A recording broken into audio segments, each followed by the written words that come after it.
ان کے قتل کا جو سبب بنا تھا، مروان موجود تھا، اس سے ولید بن عقبہ نے مشورہ کیا کہ کیا کرنا چاہیے. کہا چاروں کو بلاؤ اور ان کے سامنے یہ مسئلہ رکھو، کہو کہ امیر معاویہ کا انتقال ہوا اور وہ اپنے انتقال سے پہلے اعلان کر کے جا چکے ہیں، ان کا بیٹا خلیفہ ہے، لہٰذا تمہیں یہ بات ماننی پڑے گی اور بیعت کر لو. اگر وہ یہاں پر نہیں مانتے تو ان کا قتل کر دو. مروان نے سیدھے قتل کا مشورہ دیا. یہ بڑے صحابہ کے متعلق ولید بن عقبہ نے کہا ہرگز میں اپنے ہاتھ کو ان کے خون سے رنگین نہیں کر سکتا. پھر بھی اس نے بلوایا. یہ چاروں صحابہ کو جیسے ہی بلایا گیا، حضرت حسین ابن علی رضی اللہ تعالیٰ، اگرچہ مدینے کو خبر نہیں پہنچی تھی حضرت امیر معاویہ کے انتقال کی، لیکن چاروں کو احساس ہو گیا کہ گورنر اگر ہمیں بلا رہا ہے تو یہ ملک شام کی آئی ہوئی کوئی خبر ہے. وہ اپنی تیاری سے ہی گئے تھے. حضرت امام حسین اپنے چند ساتھیوں کو لے گئے تھے اور کہا میں اندر جا رہا ہوں، اگر آواز بلند ہو جائے تو تم آ جانا اور پھر معاملات طے کیے جائیں گے. حضرت حسین، حضرت عبداللہ بن زبیر، عبد الرحمن بن ابو بکر اور حضرت عبداللہ بن عمر، یہ چاروں دارالحکومت میں آئے، گورنر ہاؤس میں. اور اس وقت ولید بن عقبہ موجود تھا اور مروان بھی موجود تھا. اس نے خط پڑھ کر کے سنایا یزید کا خط آیا ہے اور وہ خلافت کا حقدار تھا، اس لیے امیر معاویہ نے اس کے خلیفہ ہونے کا اعلان کر دیا، لہذا میں اس کا وکیل ہوں، یزید امیر المومنین کی طرف سے میں تم سے بیعت لیتا ہوں. حضرت عبد الرحمن بن ابو بکر وہ موجود تھے اور یہ دونوں صحابہ عبداللہ بن زبیر، عبداللہ بن عمر، یہ کھڑے ہو گئے. کہا ہمیں ایک دن کی مہلت دے دو، ایک دن کی مہلت دے دو. وہ نکلے. حضرت امام حسین کو اس نے پکڑ لیا. کہا کیونکہ اسے پتا تھا کہ اب یہاں مضبوط خلافت کا کوئی دعوے دار ہے تو حضرت علی کے بیٹے ہو سکتے ہیں، کیونکہ ان کی طرف پوری دنیا مائل تھی.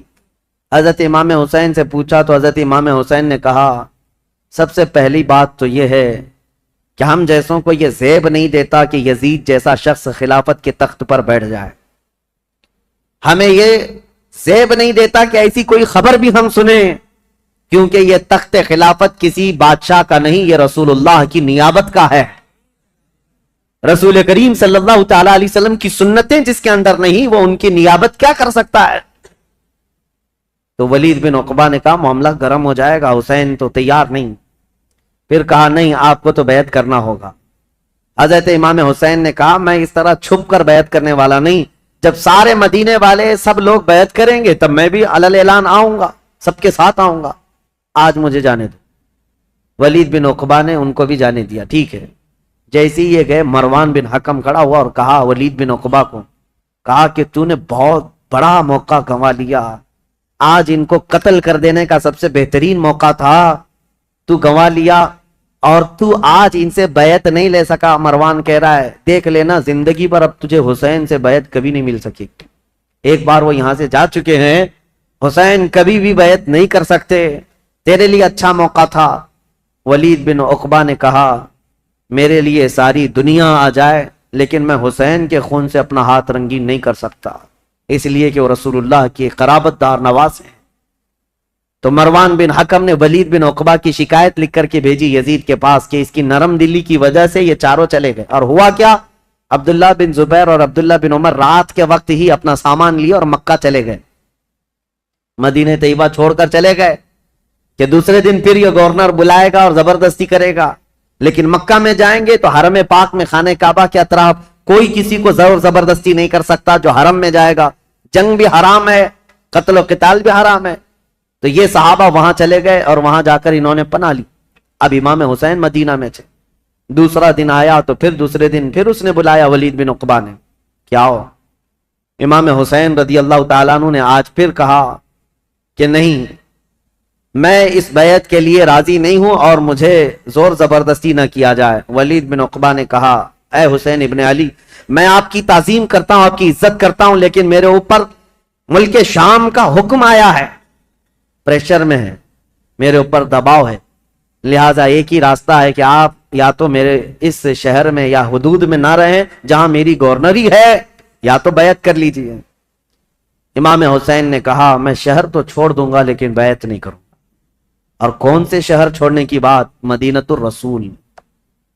امام حسین اپنے خاندان والوں کو آ کر بتاتے ہیں اور امام حسین نے اہل بیت کے گھرانے میں یہ بات بتائی کہ آج ہمارے لیے ایسی حالت آ گئی ہے، مدینے میں رہنا ہے تو ہمیں اس کی بیعت قبول کرنا ہوگا اور اس کو امیر المومنین تسلیم کرنا ہوگا، یا تو پھر مدینے سے باہر نکل کر جیسے میرے دو بھائی مکہ چلے گئے، عبداللہ بن زبیر اور عبداللہ بن عمر، اسی طرح مجھے بھی مکہ حرم کعبہ میں جانا ہوگا۔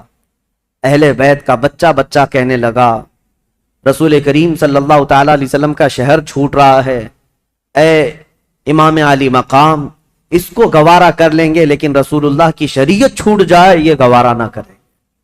حضور کے شریعت پر اور اسلام کی تاریخ میں ایسا کوئی دھبا آ جائے یہ گوارا نہ ہو۔ میں آپ کو بتاتا ہوں یہ مسئلہ کتنا اہم تھا، ظالموں کو پتہ نہیں جو اوپر اوپر کی تاریخ پڑھتے ہیں اور بک بک کر کے ٹی وی میں چلے جاتے ہیں کہ امام حسین نے خواہ مخواہ اپنے بچوں کو جھونک دیا کربلا کے میدان میں، اور یہ سیاسی جنگ تھی نعوذ باللہ۔ اور بعض یہ کہتے ہیں کہ خروج کیا، خروج کا مطلب ہوتا ہے بغاوت کیا۔ جب ایک امیر المومنین ہو گیا تھا، خلیفہ وقت ہو گیا تھا، تو امام حسین بغاوت کر کے کیوں گئے؟ اس طرح کے جو اعتراضات کرتے ہیں ان ظالم ناعاقبت اندیشوں کو خبر تک نہیں ہے تاریخ کی سچائیاں، انہیں معلوم بھی نہیں ہے۔ یہ ہو سکتا ہے یزید کی ذریت کے لوگ ہوں یا یزید کے مشاغل اور اس کے کاموں سے اتفاق رکھتے ہوں، اسی لیے اس کو آج بھی رضی اللہ عنہ لکھتے ہیں۔ آج بھی ایسی قوم موجود ہے، ایک طرف رسول اللہ کا پورا گھرانہ ہے۔ کیا امام حسین جن کو رسول کریم صلی اللہ تعالی علیہ وسلم نے اپنی گود میں رکھ کر پالا ہو، بلکہ سیدنا ابو ہریرہ سے روایت ہے کہ حضور صلی اللہ تعالی علیہ وسلم امام حسین کا لعاب پاک، امام حسین کا لعاب تھوک خود حضور صلی اللہ علیہ وسلم اس طرح چوستے تھے۔ حدیث کے الفاظ ہیں کہ یمتص رسول اللہ صلی اللہ تعالی علیہ وسلم لعاب الحسین کما یمتص التمر، حسین کا لعاب رسول اللہ ایسے چوستے جیسے کوئی کھجور چوس رہا ہو۔ جس کے حلق میں نبی کریم صلی اللہ تعالی علیہ وسلم کا لعاب پاک گیا ہو، کیا وہ ناحق فیصلہ کرے گا؟ کیا وہ زور زبردستی رسول اللہ کے خاندان کو جنگ کے میدان میں جھونک دے گا؟ بات اتنی تھی کہ امام حسین کی نگاہیں بہت دور تک دیکھ رہی تھی، آج تک دیکھ رہی تھی۔ اسی لیے کسی شاعر نے کہا ہے کہ نہ پوچھ وقت ان بے کتاب اور ان بے زبان کتابوں سے، نہ پوچھ وقت ان بے زبان کتابوں سے، جب اذان ہوتی ہے تو سمجھ حسین زندہ ہے۔ ان اذانوں کو زندہ رکھنے میں اور اماموں کو زندہ رکھنے میں حسین کا نام ہے۔ حسین کی نگاہ، حسین ابن علی رضی اللہ تعالیٰ عنہ کی نگاہ یہاں تک دیکھ رہی تھی۔ مسئلہ اتنا نہیں تھا خلافت کا، بلکہ میں تو کہتا ہوں ہر آدمی کے پاس جب یہ آپشن رکھ دیے جائیں کہ آپ کے بچے محل میں رہیں گے، آپ کا فیوچر حسین ہے، وزارت ملے گی، سب کون چھوڑتا ہے؟ اگر امام حسین مان لیتے، جانتے ہو یزید کتنی خاطر مدارات کرتا، امام حسین کے لیے بہت بڑا مقام رکھتا، ان کے لیے نذرانے، وظیفے اور ان کے گھرانے کے لیے شاہانہ انداز میں سارے انتظامات رکھتا، کیونکہ جس سے خطرہ تھا جب وہ اس کے مطیع و فرمان بردار ہو جاتے تو حسین ابن علی رضی اللہ تعالیٰ عنہ کے لیے یزید خزانے کھول دیتا، اور یہ امام حسین کو معلوم تھا کہ میرے مان لینے سے یزید تو میرے لیے خزانے کھول دے گا۔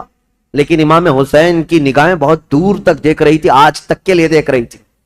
آج میں آپ سے پوچھتا ہوں میرے عزیز، یہ مسلح امامت ہے، نماز پڑھنے والے جیسے بھی ہوں، مقتدی ہزار قسم کے آتے ہیں، کوئی داڑھی چلا، کوئی ٹوپی کے بغیر، کوئی پتہ نہیں کیا کیا چیزیں کیا ہوا، سب آتے ہیں، ان کو کوئی نہیں پوچھتا۔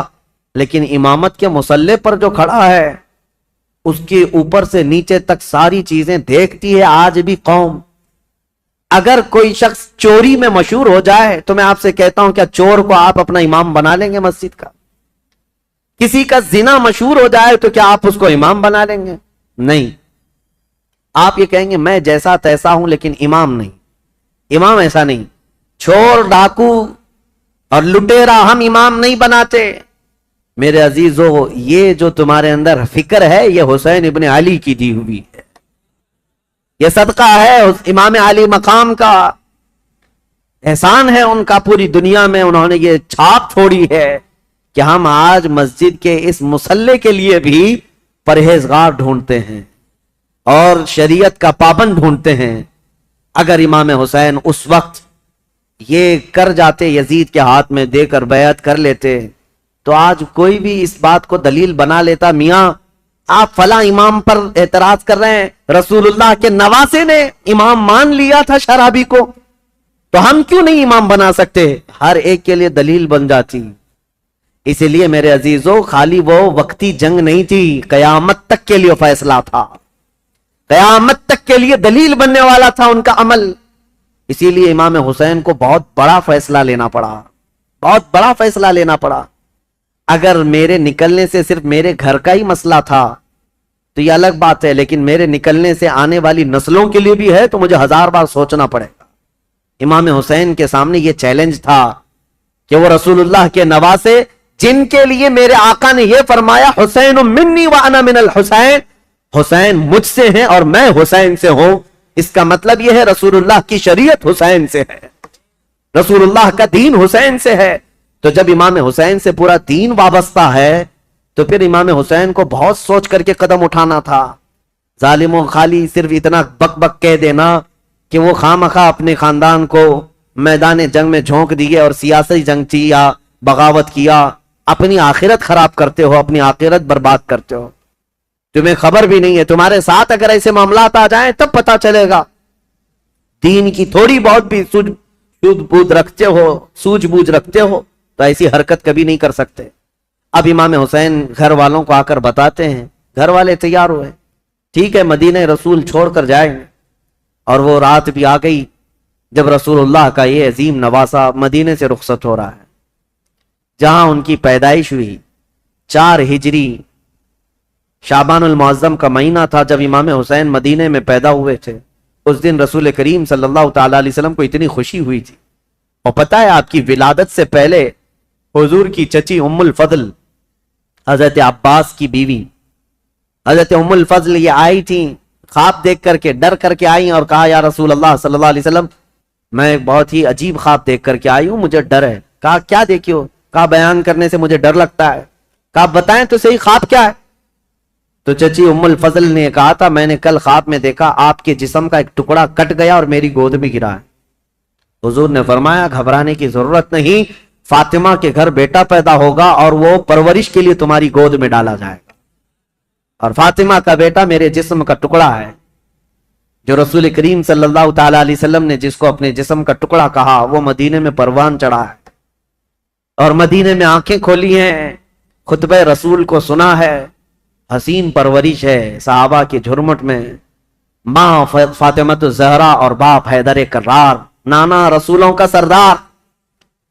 اس عظیم جوان کو میدان میں اترنے کے لیے اب جو وقت آیا وہ عجیب اتفاق تھا کہ اپنا شہر چھوڑنا ہوا۔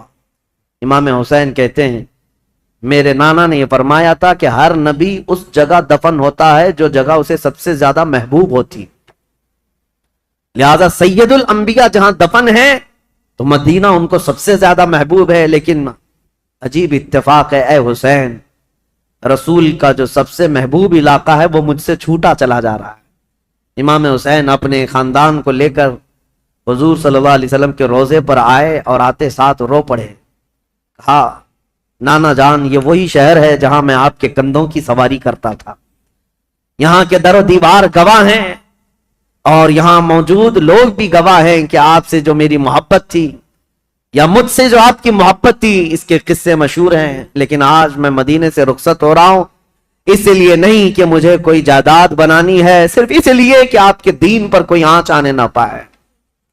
امام حسین حضور اکرم صلی اللہ تعالی علیہ وسلم کے روضہ اطہر سے اجازت لیتے ہوئے نکلے تھے۔ مدینے والے کہتے ہیں وہ عجیب سما تھا کہ مدینے والے دیکھتے رہ گئے۔ اہل بیت کا قافلہ جب نکل رہا تھا، اس میں حضرت امام حسین کے بھتیجے، بیٹے، بیٹیاں، بہن اور کئی لوگ شامل تھے۔ یہ قافلہ بعد میں بڑھتا چلا گیا لیکن مدینے سے نکلنے والے قافلے میں اتنے تھے۔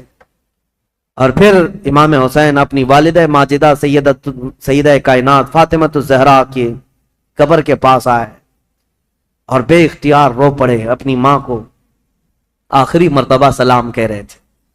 مدینے والے کہتے ہیں کہ حسین کا جانا ہم نے دیکھا تھا، حسین واپس مدینے کبھی نہ آئے، اور مدینے والے روکتے رہے کہ ہم آپ کی بیعت بھی کریں گے اور آپ کی حمایت بھی کریں گے، آپ مدینے سے نہ جائیں۔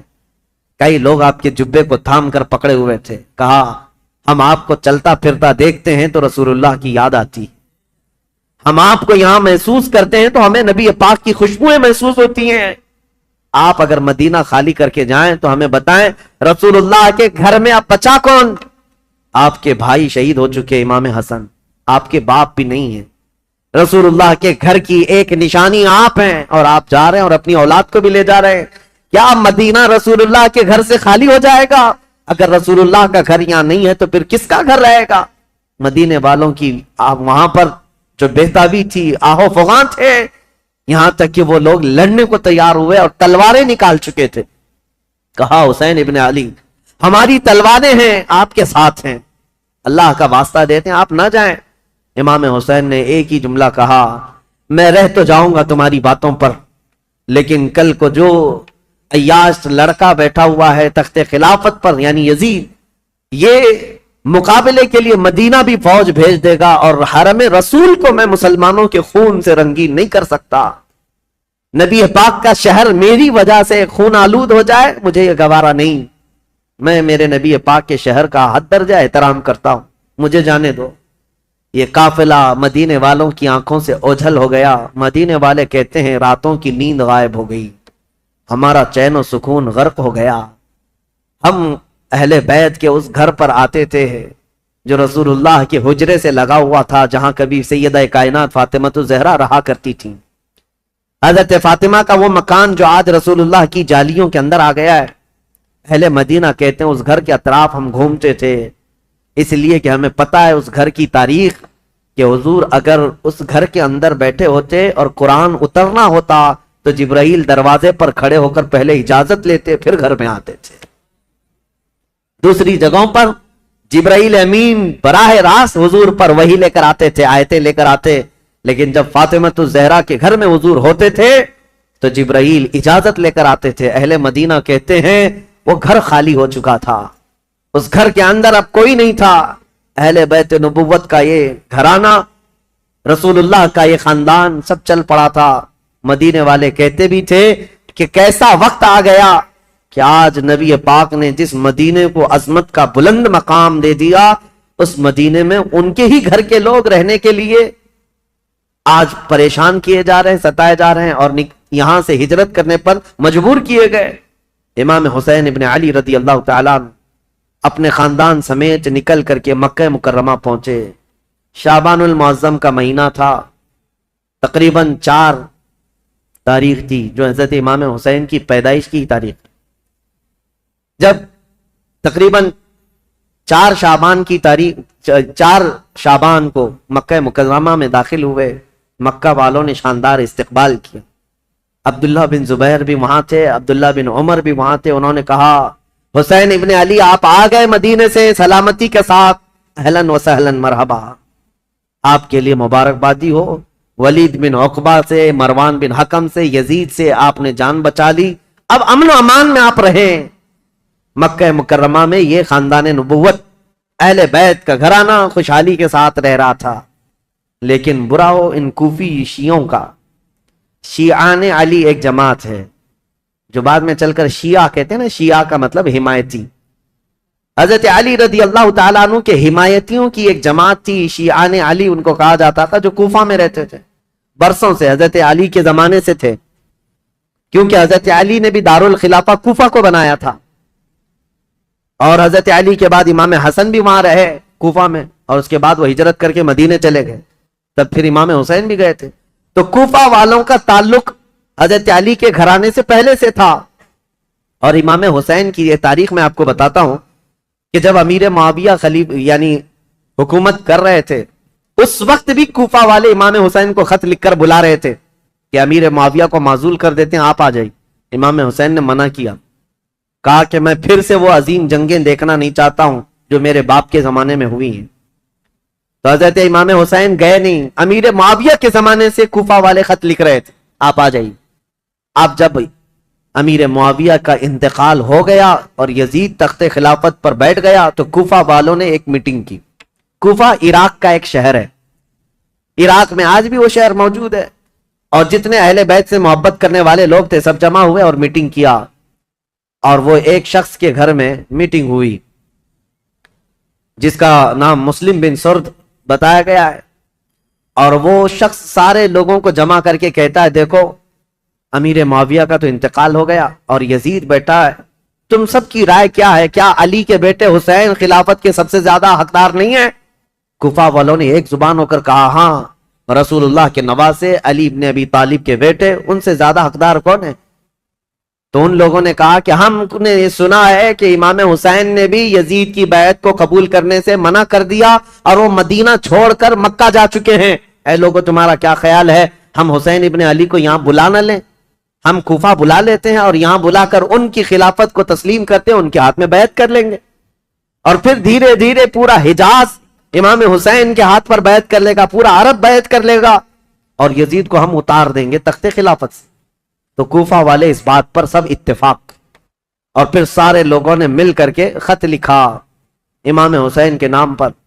عبداللہ بن صبح حمدانی نام سے ایک شخص تھا، اس کے ہاتھ میں خط دے کر بھیجے جس میں کوفہ کے بڑے رئیس اور ذمہ دار جو لوگ تھے، وہاں کے جو سردار تھے، ان کی دستخطیں تھیں، ان کی مہریں لگی ہوئی تھیں۔ یہ خط رمضان کی 10 تاریخ کو آیا، کہاں؟ مکہ مکرمہ میں۔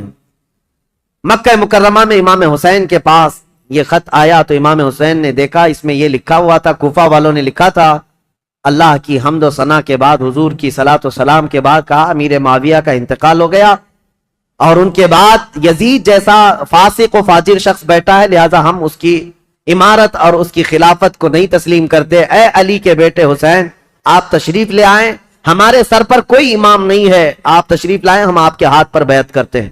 یہ خط کا مضمون تھا۔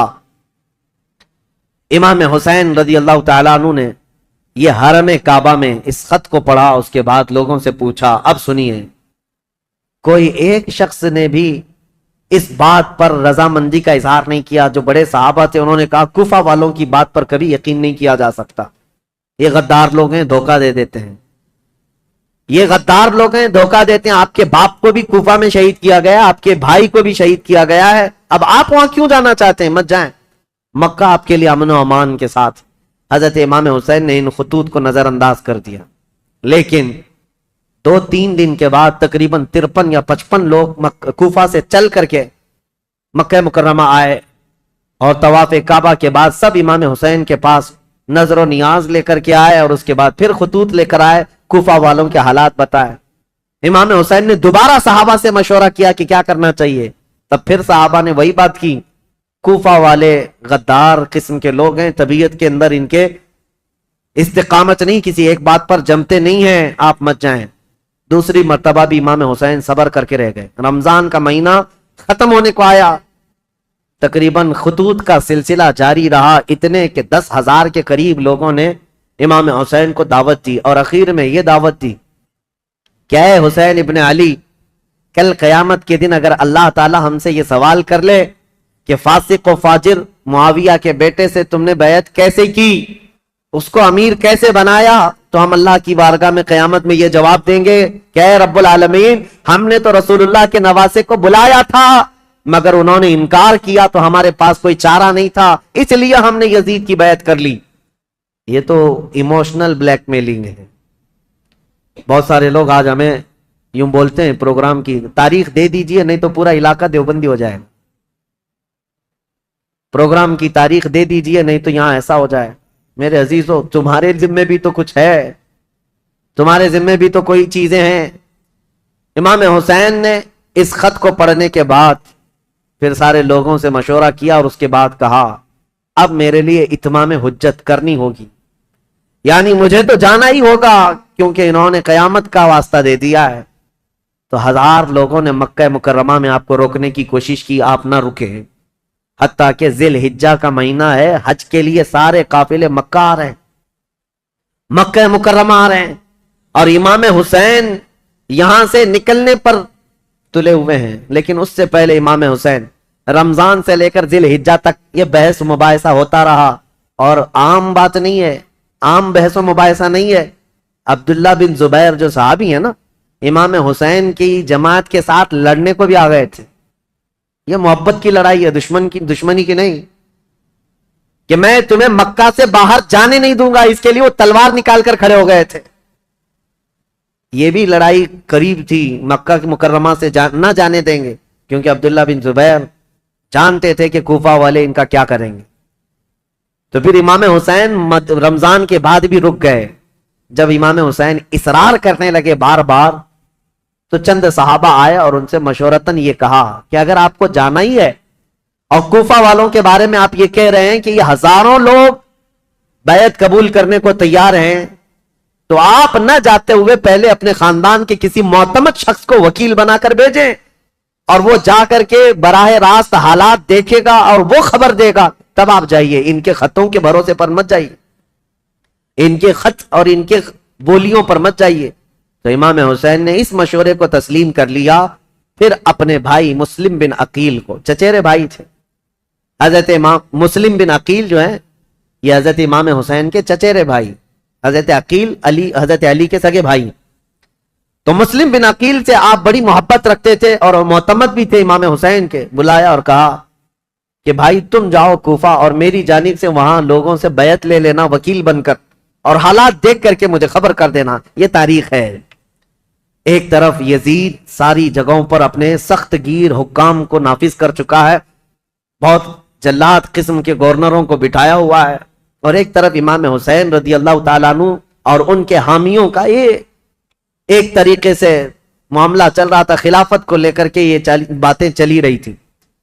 تو حضرت امام حسین نے جب اپنے بھائی امام مسلم کو بھیجا تو وہ نکلے کوفہ کے لیے، اور جب وہ کوفہ جا رہے تھے تو تاریخ میں موجود ہے امام مسلم بن عقیل کے دو چھوٹے بچے محمد اور ابراہیم بھی ساتھ ہو گئے، کیونکہ وہ باپ کے بغیر رہتے نہیں تھے۔ امام مسلم بن عقیل اپنے دو بچوں کے ساتھ کوفہ کے لیے روانہ ہوئے۔ جیسے ہی کوفہ میں آئے، کوفہ والے جوق در جوق امام مسلم کا استقبال کرتے ہیں، اور اتنی بڑی تعداد میں استقبال کیا کہ تقریباً ایک ہی رات میں 12,000 لوگ آپ کے ہاتھ پر بیعت کیے۔ 12,000 لوگ امام مسلم بن عقیل کے ہاتھ پر امام حسین کا وکیل سمجھ کر بیعت کیا، اور جدھر دیکھو ادھر اہل بیت کا نعرہ، محبت علی کا نعرہ، امام حسین کی امارت اور خلافت کا نعرہ، ماحول رنگا رنگ ہے کوفہ کا۔ امام مسلم بن عقیل سیدھے مختار بن عبید، ایک شخص ہے، اس کے گھر جا کر قیام کرتے ہیں۔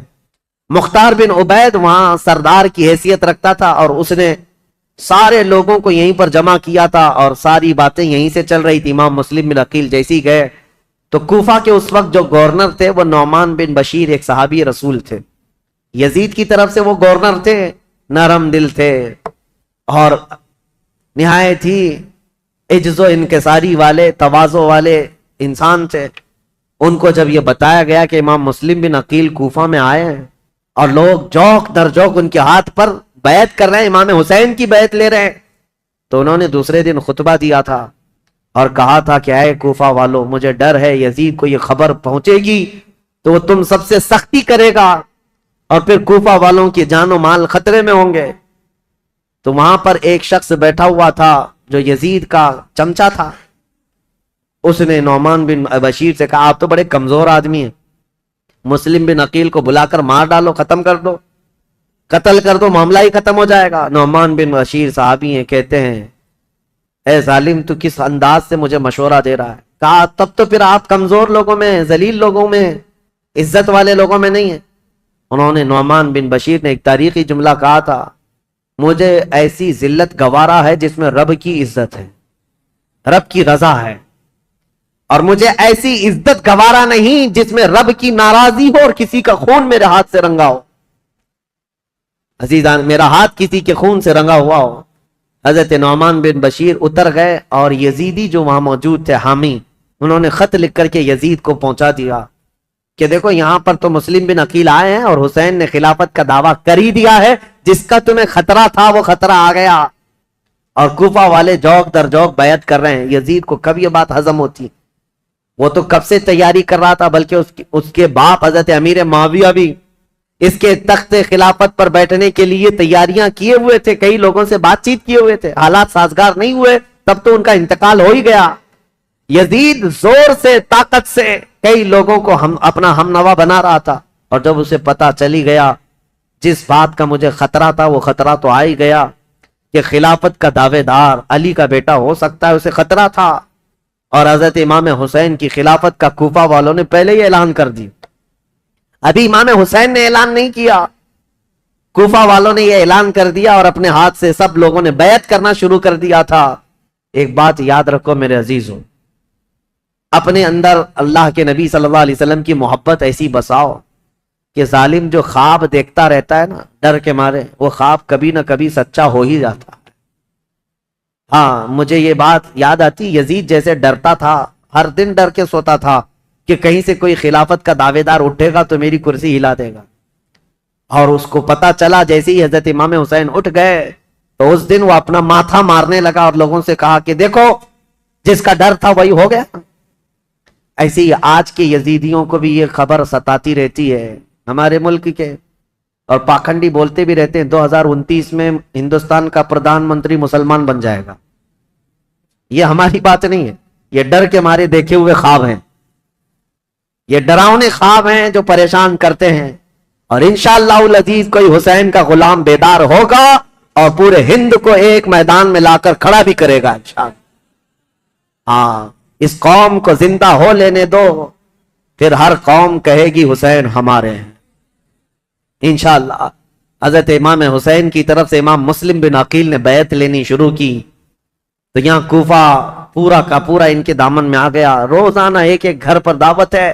امام مسلم بن عقیل کو ارے وہ چلنے تک نہیں دیتے، ان کے شہزادوں کو سواریاں بنا لیتے، ان کے شہزادوں کو اپنی سواریوں پر بٹھا لیتے، اپنے کندھوں کو سواری بنا دیتے.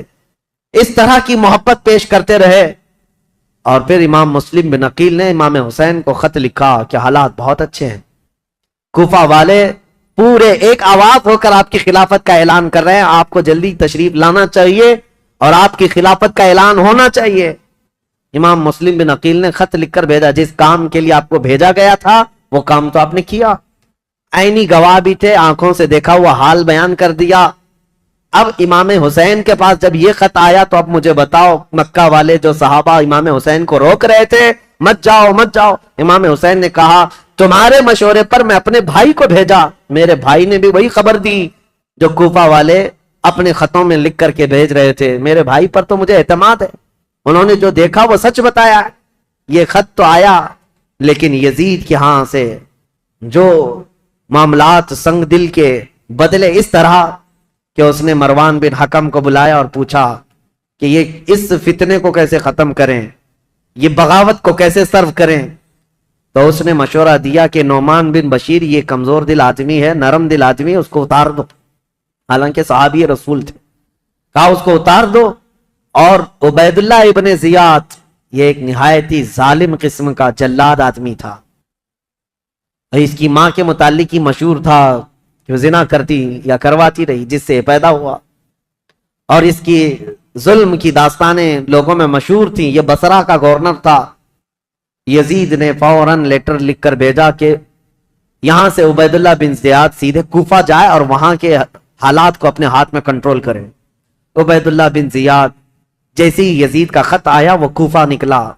کوفہ جب گیا تو بھیس بدل کر کے آیا، چہرے پر نقاب ڈال کر کے مدینے کی طرف مکہ کی طرف سے جو راستہ آتا ہے اس راستے سے کوفہ میں آیا، کیونکہ کوفہ والے روز اس انتظار میں تھے کہ حیدر کرار کے شہزادے امام حسین تشریف لانے والے، رسول اللہ کے بیٹے کوفہ میں آنے والے، روز انتظار میں تھے کیونکہ امام مسلم نے خط لکھ کر کے بھیج دیا ہے، اب وہ آنے والے.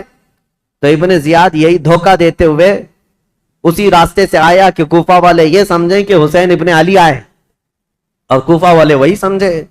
خوب نعرے لگائے مرحبا بک یا ابن رسول اللہ، اے رسول اللہ کے شہزادے مرحبا مرحبا، آپ آ گئے ہمارے کوفہ میں.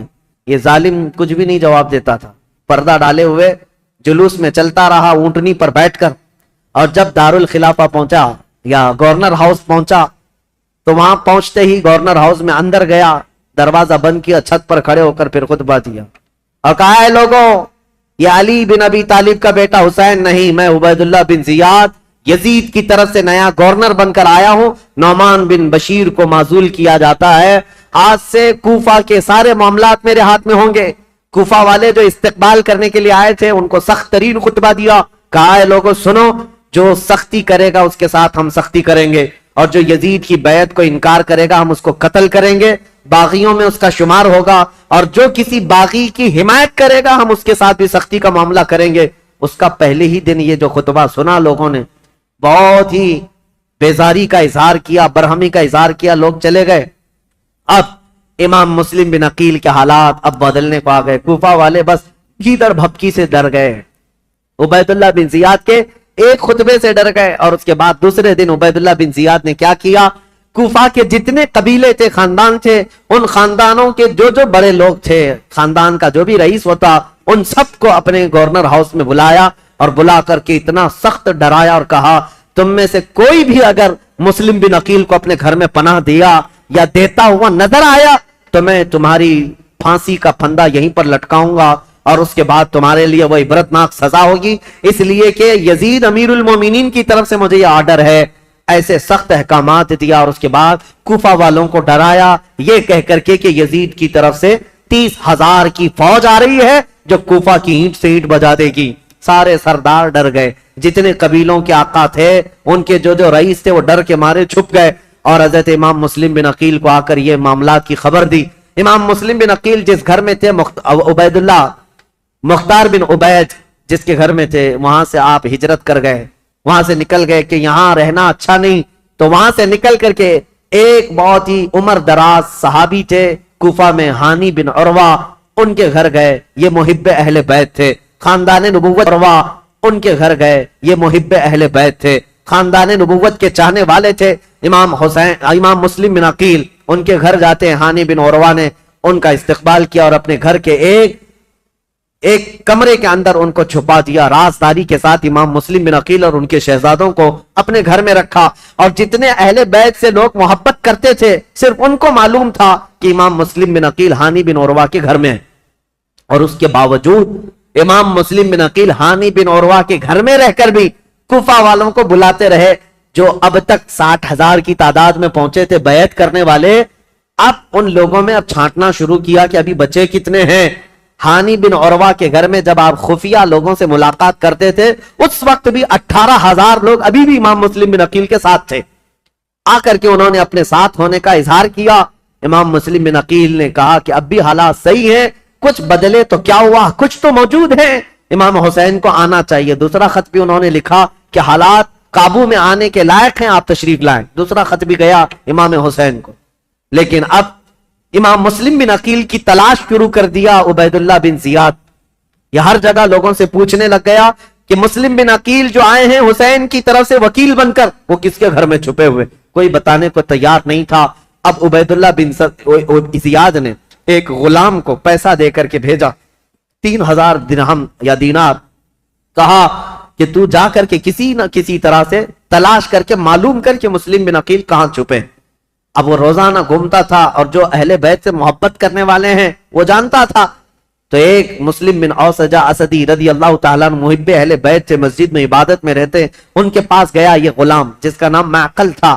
یہ گیا اور کہا جا کر کے مجھے مسلم بن عقیل سے ملنا ہے۔ تو مسلم بن اوسجہ اسدی یہ کہتے ہیں تو مجھ سے ہی کیوں پوچھ رہا ہے، مسجد میں اور بھی بہت سارے لوگ ہیں۔ تو یہ غلام کہتا ہے آپ تو جانتے ہیں حالات خراب ہیں، میں اہل بیت کا کٹر حامی ہوں، محب ہوں، میں کچھ نظر اور نیاز لے کر کے آیا ہوں امام مسلم بن عقیل کو دینے کے لیے، وہ ہمارے شہر کوفہ میں غریب ہیں، لوگوں نے ان کو پریشان کر رکھا ہے۔ تو حضرت مسلم بن اوسجہ اسدی سمجھ گئے کہ یہ محب اہل بیت ہے، اس کو پکڑ کر ہانی بن عروہ کے گھر لے گئے، آؤ میں تجھے ملاتا ہوں۔ حضرت ہانی بن عروہ کے گھر یہ معقل غلام گیا تو دیکھا حضرت مسلم بن عقیل اور ان کے دونوں شہزادے گھر کے اندر ایک کمرے کے اندر موجود ہیں، اور جتنے اہل بیت سے محبت کرنے والے رازدار لوگ تھے وہ آتے تھے، ملتے تھے، جاتے تھے۔ انہی میں یہ معقل غلام بھی گیا، جا کر 3,000 درہم نظر میں رکھا، اور اس کے بعد رو دھو کر کے ان کے سامنے محبت کا اظہار کیا اور کہا میں محب اہل بیت ہوں، مجھے آنے کی اجازت ہو۔ تو اس کو آنے کی روزانہ اجازت ملی، دن بھر ان کے حجرے میں بیٹھا رہتا، کتنے لوگ کوفہ سے ان سے ملنے آ رہے ہیں، کون کون کیا کیا باتیں کر رہا ہے سب سنتا، اور رات میں جا کر عبید اللہ بن زیاد کو ساری رپورٹ دیتا، ساری جاسوسی کرتا تھا۔ اس زمانے کا وہ مشہور ٹپر جو یہاں پر بھی بہت سارے لوگ اس طرح کے، اس لیے مجھے یہ کہنا پڑ رہا ہے یہ سب سے برا کام ہے جس پر اللہ اس کے رسول کی لعنت ہوئی ہے۔ میرے آقا صلی اللہ تعالیٰ علیہ وسلم نے ان کے لیے جہنم کی بشارت دی ہے جو مسلمانوں کی جاسوسی کرتے ہیں یا مسلمانوں کی خبریں کفار و مشرکین کو پہنچاتے ہیں. ان کو منافقین میں شمار کیا گیا, منافقین میں شمار کیا گیا ہے. حضور اکرم صلی اللہ تعالیٰ علیہ وسلم اس قدر ناراض تھے, اس قدر ناراض, صرف ایک صحابی کی بارے میں بیچ میں بات آئی, عرض کرتا ہوں توبہ کریں میرے عزیزوں. میں ممبئی کے ایک علاقہ جہاں گھنی آبادی ہے مسلمانوں کی, نام نہیں ذکر کر رہا ہوں کیونکہ ریکارڈ ہوتا ہے اور ہر جگہ چیزیں پہنچتی. ایک گھنی آبادی کا علاقہ ہے, وہاں جانے کے بعد ایک حاجی صاحب ہے, ان سے ملاقات ہوئی تو لوگوں کے کاروبار پوچھ رہے تھے. تو اس میں انہوں نے کہا کہ یہاں کے اکثر مسلمانوں کا جو کاروبار ہے وہ ٹپ دینا ہے, پولیس کو ٹپ دینا ہے, اسی پر ان کی روزی روٹی چلتی ہے. اور کچھ جو ہے جھوٹے فرضی کاغذات پر فلیٹوں کی خرید و فروخت کرتے ہیں, ٹوپی ڈالتے ہیں, یہی کاروبار ہے. نعوذ باللہ من ذالک. ان باتوں میں ہماری قوم کو سب سے زیادہ بدنام کیا گیا ہے. یا ہوگا 500 روپے 1000 روپے کے لیے کیا کوئی اپنی قوم بیچ دے گا؟ کوئی اپنی قوم بیچ دے گا؟ میرے عزیزوں, تم ہرگز یہ مت سمجھنا کہ تمہاری خبریں دینے سے تم ان کے سامنے عزیز بن جاؤ گے. وہ ایسے کتے ہیں کہ ایک شکار کے بعد دوسرا شکار تم ہی ہوگے, تمہارا ہی نمبر ہو.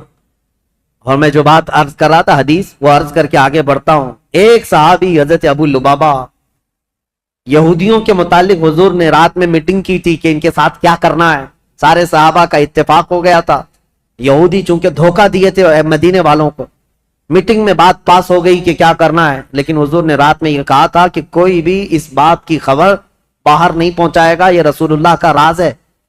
لیکن حضرت ابو لبابہ صحابی یہ باہر جا رہے تھے, یہودیوں نے انہیں پکڑ لیا. پرانی دوستی تھی, بچپن کی دوستی تھی. کہا ابو لبابہ سنا ہے رسول اللہ نے کچھ میٹنگ کی ہے ہمارے بارے میں, کیا مشورہ ہوا ہے؟ کہا نہیں بتاؤں گا, ہرگز نہیں بتاؤں گا, اللہ کے رسول کا راز ہے. تو ان پر پریشر ڈالنے لگے, پرانی دوستی کا واسطہ دیتے ہوئے, بچپن کی دوستی ہے, کچھ تو بتاؤ, اچھا اشارہ تو بتاؤ. میرے عزیزو, آج تو جان بوجھ کر کے پورا اپنا پروفیشنل اور اپنا کاروبار بنائے ہوئے لوگ ہیں. وہ تو حضرت ابو لبابہ غلطی سے ان کے ہاتھوں لگ گئے, تو انہوں نے اشارے سے صرف یوں کہا تھا کہ تمہارا ہو جائے گا کام ہونے. اور یہودی راتوں رات پورا مدینہ خالی کر کے بھاگ گئے. دوسرے دن حضور کو خبر ہوئی, حضور نے بلایا, پوچھا کہ کس نے خبر کی ہمارے رات کی بات کو. تو حضرت ابو لبابہ کہتے ہیں کھڑا ہو گیا, کیونکہ پتا ہے نہ بھی بتاتا تو مخبر صادق صلی اللہ علیہ وسلم کو ہر بات کی خبر ہے. حضرت ابو لبابہ کھڑے ہو گئے, کہا یا رسول اللہ یہ جرم میرا ہے, لیکن میں نے جان بوجھ کر کے آپ کا راز افشا نہیں کیا اور نہ ہی مسلمانوں کی کوئی بات جان بوجھ کر یہودیوں کو بتایا. میں تو راستے پہ جا رہا تھا اور اچانک ان کے ہتھے چڑھ گیا, انہوں نے مجھے بچپن کی دوستی یاد دلائی اور بہت زیادہ دباؤ ڈالا, میں نے اشارہ کیا تھا بس. جانتے ہو اس بات پر میرے آقا نے کیا فرمایا؟ نبی پاک صلی اللہ تعالیٰ علیہ وسلم کھڑے ہو گئے, سارے مدینے کے صحابہ سے کہا آج کے بعد سے ابو لبابہ سے کوئی مسلمان نہ سلام کرے گا نہ مصافحہ کرے گا. حضور پاک نے فرمایا مکمل طور پر ابو لبابہ کا بائیکاٹ کرو, کوئی سلام بھی نہیں کرے گا, مصافحہ بھی نہیں کرے گا. حضرت ابو لبابہ کے متعلق اتنا سخت حکم حضور نے فرمایا. اور آج بھی مدینہ طیبہ مسجد نبوی جاؤ گے, وہاں ستونوں میں, مسجد کے اندر جو ستون ہے نا, ان ستونوں میں ایک ستون حضرت ابو لبابہ کے نام سے ہے. ابو لبابہ نے کیا کیا, اپنی بیوی کو بلایا اور کہا اب میں جینے کے قابل نہیں ہوں, مجھے اس کمبے سے باندھ دینا جب تک میری توبہ قبول نہ ہو. ان کو رسی سے ان کی بیوی باندھ کر چلی جاتی. حد تو یہ ہے وہ مدینے والے کیسے تھے, صحابہ تو دیکھتے تھے ان کو, نمازوں کے وقت کھولا جاتا تھا, حضور کے پیچھے نماز پڑھتے تھے, پھر رسی سے باندھ دیے جاتے, کھانے کے وقت ہاتھ کھولتے. ان کی بیوی بھی کچھ پوچھو تو منہ پھیر لیتی, کہتی رسول اللہ نے منع کیا, تم سے سلام بھی نہیں کیا جا سکتا, کلام بھی نہیں, جینے کا حق ہے اس لیے کھانا دیا جا رہا ہے. بیوی تک نہیں بات کرتی تھی. حضرت ابو لبابہ پر یہ دن ایک دن 2 دن کا بائیکاٹ نہیں, تقریباً 33 دن تک چلا. حضور نماز پڑھاتے تھے لیکن ان سے ملتے نہیں تھے, اور اللہ رب العزت ان کی توبہ کا اعلان فرماتا ہے, حضور پر وہی آتی ہے جن سے یہ غلطی ہو گئی, اے رسول اللہ نے انہیں بخش دیا, معاف کر دیا. حضور اپنے ہاتھوں سے رسی کھولتے. یہ بات بیچ میں آئی ہے تو اس لیے مجھے عرض کرنا ہے, کچھ لوگوں کو ایسا لگتا ہے مسلمانوں کی جاسوسی کرنا, ان کی خبریں لے جا کر کے بڑے عہدے داروں کو بتانا, ٹپ دینا, اس میں ہماری عزت بڑھے گی. زیادہ سے زیادہ کیا ہوگا تمہارا؟ چند جرائم میں پولیس تمہیں معاف کر دے گی، اتنا ہی ہے، کچھ نہیں ہے. عزت حاصل کرو اللہ کی بارگاہ میں. ہونا تو یہ چاہیے کہ اپنی قوم اور اپنی جماعت کے متعلق پہلے تو حالات ایسے ہوتے تھے کہ ہمارے بڑے ہمارے بزرگ بتاتے ہیں کہ دوسروں کو ہماری جماعت کیا ہمارے محلے میں آنے سے پہلے اجازت لینی پڑتی تھی. اتحاد ہوتا، یونٹی ہوتی. آج ہر کوئی ایک دوسرے کے پیچھے پڑا ہوا ہے. اس کی جاسوسی وہ کرے، اس کی جاسوسی یہ کرے، جاسوسی میں پوری زندگی گزر جا رہی. قیامت کے دن اللہ کی بارگاہ میں کیا کہو گے؟ اور قرآن کا 26ویں پارے کی یہ آیت بھی یاد رکھو. اللہ نے فرمایا اجتنبوا کثیرا من الظن، اللہ فرماتا ولا تجسسوا، لوگوں کی جاسوسی مت کرو. اور جو جاسوسی کرتا ہے مومن کے لیے یا غیبت کرتا ہے اس کے لیے اللہ قرآن میں فرماتا گویا کہ وہ اپنے مرے ہوئے بھائی کا گوشت کھاتا ہے، مرے ہوئے بھائی کا گوشت کھاتا ہے. میں ان سب سے کہوں گا ظالموں، مردہ کھانے والوں، توبہ کر لو، ابھی دن باقی ہیں، ابھی دن باقی ہیں. تم نے جن لوگوں کو ذلیل کرنے کے لیے آج تخت پر بیٹھے ہوئے لوگوں کی رضامندی حاصل کرنے کے لیے مسلمانوں کی خبریں لے جا کر پہنچاتے ہو، دن بدلیں گے، وقت بدلے گا، پھر تمہاری حالت ایسی ہوگی نہ تم اپنی قوم کے ہوگے نہ کسی اور قوم کے ہوگے، تمہیں منافقین میں شمار کیا جائے گا. توبہ کر لو. امام مسلم بن عقیل کی خبریں پہنچانے والا وہ ماکل غلام، اس کے ساتھ یہی ہوا 3000 درہم دے کر کے نذرانہ اور ساری رپورٹیں لا کر عبید اللہ بن زیاد کے پاس پہنچاتا تھا. عبید اللہ بن زیاد ساری باتیں سنتا رہا اور ہانی بن عروہ کو ایک دن بلا لیا. کہا ہانی بن عروہ سے اس کے پرانے تعلقات تھے، لیکن ہانی بن عروہ جب سے وہ آیا تھا ملنے نہیں گئے تھے. بلایا اچانک گورنر ہاؤس پہ، کہا کیا بات ہے ہانی بن عروہ، ہم سے ملاقات نہیں کر رہے ہو؟ کہا میں بیمار تھا اس لیے نہیں آیا. کہا بیمار نہیں، تم تو فتنوں میں مبتلا ہو، امیر المومنین کے خلاف فتنہ کرنے کا گھر کو اڈا بنا رکھا ہے. مسلم بن عقیل کو تم سہارا دیے ہوئے ہو، روزانہ پلاننگ کرتے ہو اپنے گھر میں اور خلافت کے خلاف لوگوں کو بغاوت پر ابھار رہے ہو. حضرت ہانی بن عروہ نے کہا ایسا تو نہیں کر رہا میں. تو اس نے وہ غلام کو سامنے پیش کیا. کہا اس کو پہچانتے ہو؟ کہا ہاں یہ تو محب اہل بیت ہے. وہ ماکل بن یسار جو غلام تھا اس نے کہا میں کوئی محب اہل بیت نہیں، میں عبید اللہ بن زیاد کا سپاہی ہوں، میں ان کی طرف سے آیا کرتا تھا. ہانی بن عروہ دیکھ کر دنگ رہ گئے. مسلمان کو اگر کسی نے ڈنک مارا ہے تو دوسرا مسلمان ہی مارا ہے.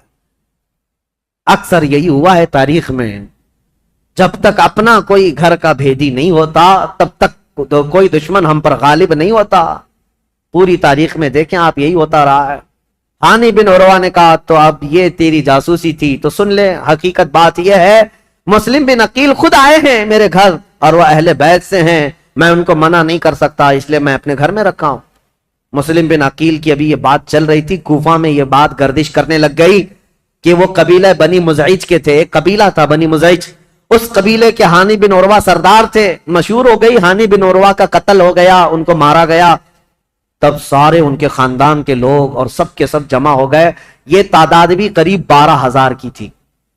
امام مسلم بن عقیل اس میں باہر نکل کر کے آگئے، کوفہ کے جتنے لوگ ہیں ان کو لے کر گورنر ہاؤس کا گھیراؤ کر لیا، سب کو باہر جمع کر لیا. امام مسلم بن عقیل نے کہا اس وقت تک نہیں جائیں گے جب تک ہانی بن عروہ کے قتل کے بارے میں ہم ابن زیاد سے بدلہ نہ لیں گے. کوفہ والے نعرہ لگاتے ہوئے آ گئے.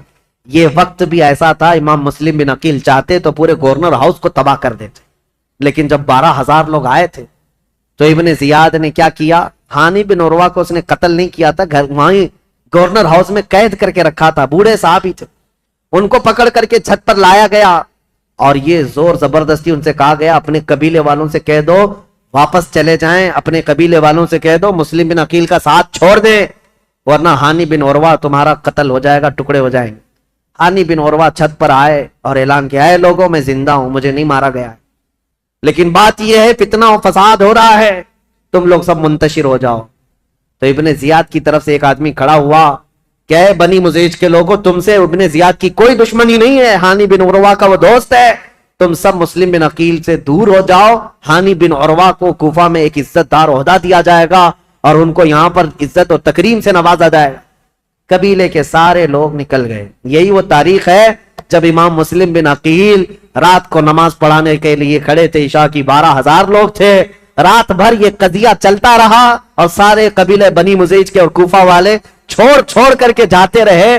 صبح کے وقت امام مسلم بن عقیل کے پیچھے فجر میں صرف 3 لوگ باقی تھے. 3 لوگ باقی رہ گئے. تاریخ میں ایسا باپ کبھی سنا ہے آپ نے؟ 12,000 لوگ ایک بیت چھوڑ کر کے جائیں اور 3 لوگ باقی رہ جائیں. یہ رسول اللہ کے خاندان والوں کا بہت عظیم امتحان تھا.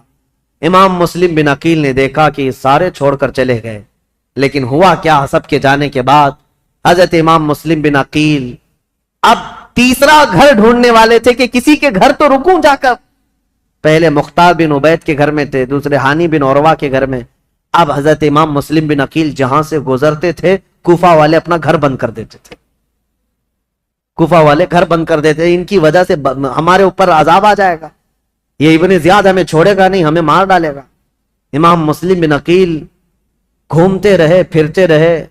دن بھر کسی نے آپ کے لیے دروازہ نہیں کھولا، کوئی دروازہ نہیں کھولا. بھوکے اور پیاسے کوفہ میں. یہ وہ کوفہ ہے جو 3 دن میں بدل گیا. عبید اللہ بن زیاد کے آتے ہی پورے لوگوں کی طبیعت چینج ہو گئی.